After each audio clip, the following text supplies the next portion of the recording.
មួយដែលត្រូវការរកគោសម្រាប់ដាក់កម្មវិធីការឬក៏ដាក់នៅថ្ងៃចូលរោងឯអាចមកមើលនៅខាងខ្ញុំបានខ្ញុំមានច្រើនຂະຫນាតគីឡូណាស់បងមួយហើយសនាថាគោខ្មែរគោស្រែធម្មជាតិទិញនៅតាមភូមិស្រុក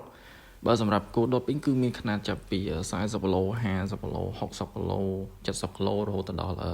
100គីឡូនឹងសម្រាប់គោដុតដែលបងត្រូវការដាក់យកនៅថ្ងៃចូលរោងបងអាចមករកមើលនៅខាងខ្ញុំបានហើយធានាគោសាច់ល្អនៅខាងខ្ញុំគឺមានគោដុតចូលស្តុកមកជារៀងរាល់ថ្ងៃគីឡូតូចគីឡូធំអីគឺមានគ្រប់ប្រភេទអត់តែប្រភេទគីឡូដែលតូចបំផុតគីឡូ20 30ហ្នឹងទេហ្នឹងបានអត់សូវមានតែស្គាល់តែຂະຫນាតហ្នឹងវាចូលលក្ខណៈដូចរបស់កម្រហើយអញ្ចឹងបើសិនជាបងមួយដែលត្រូវការគោបងអាចតំណតំណងមកលេខរបស់ខ្ញុំនៅខាងលើបានលេខ015 36 82 88លេខហ្នឹងមាន Telegram បង